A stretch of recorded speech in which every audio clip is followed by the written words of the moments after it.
You're tuned to Blues FM Saturday nights from 8 o'clock till midnight on Jazz FM 91.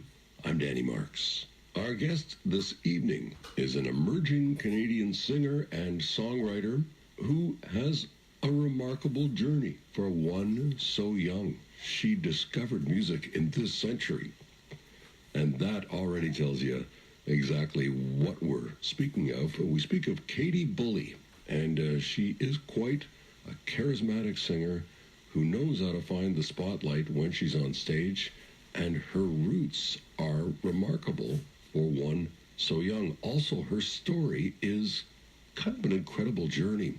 She had I guess you'd call it a dowry. It's money that was set aside from her mom and her family for a wedding.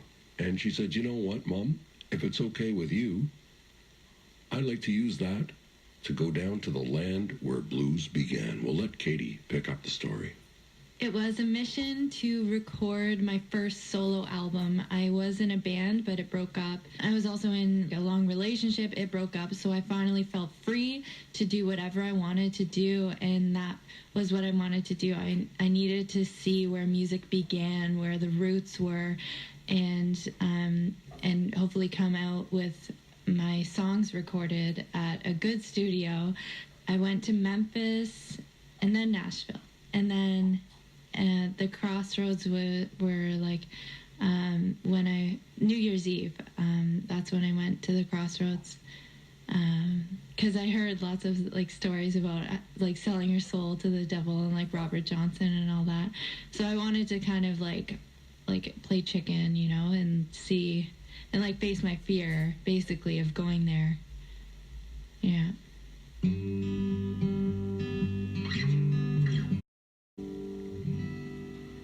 You went to Nashville, you went to Memphis, and you went to the Crossroads. You stood on the spot in Sun Studios, did you? That's where like Elvis was, yeah.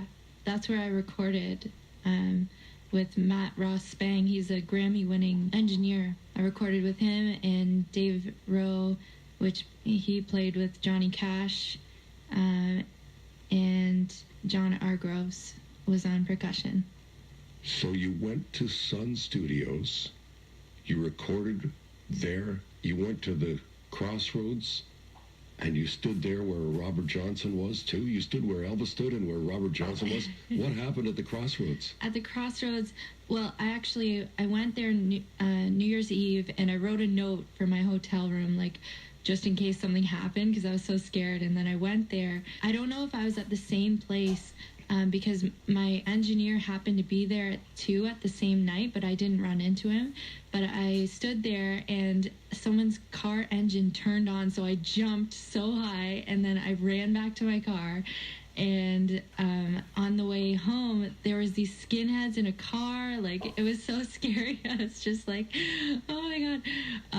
And then I had like a vision in my hotel room when I got back home. So I don't know if I have to go back there like Bob Dylan's record, Highway 61 Revisited, because I don't know if I followed all the rules or not, but I might have to go back there.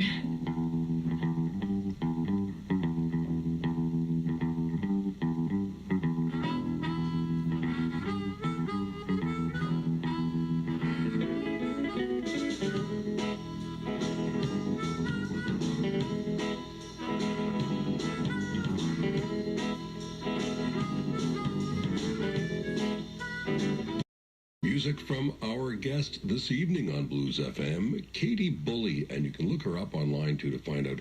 The last name is spelled Bulley, Katie Bulley. She recorded in Memphis at Sun Studios, stood on the spot where Elvis stood when he recorded, and also stood on the spot where Robert Johnson was when he sold his soul to the devil. Apparently no such sale was made by Katie Bulley. She went back home, but she's not sure she followed all the rules exactly, and she had mentioned that perhaps, like Bob Dylan's Highway 61 Revisited, she also may have to revisit.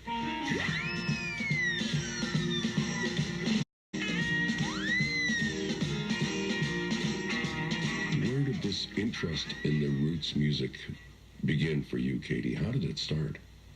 It started when I was in dance, and I learned like the structures of songs. And then when I was in high school, I needed some kind of release, some form of self-expression. So that was around 2006. I started to learn guitar and listening to punk, and that led to more like of the blues.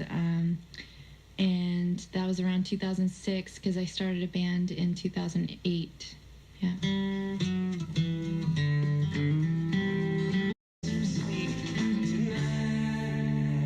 There's the Grateful Dead with Friend of the Devil.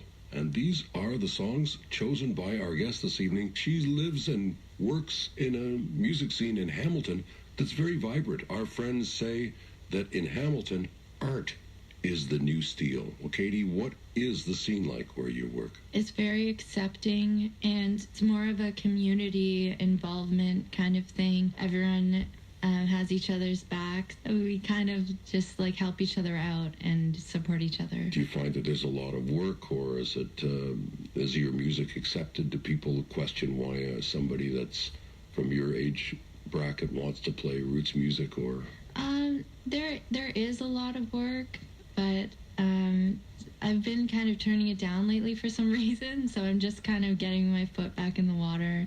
Yeah, I'm just kind of like, I don't know, being shy, I guess.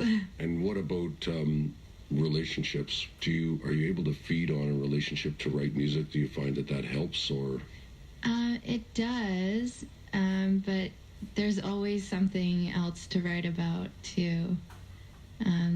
You can write about friendships, or it doesn't always have to be about love, because there's so many different emotions in the world.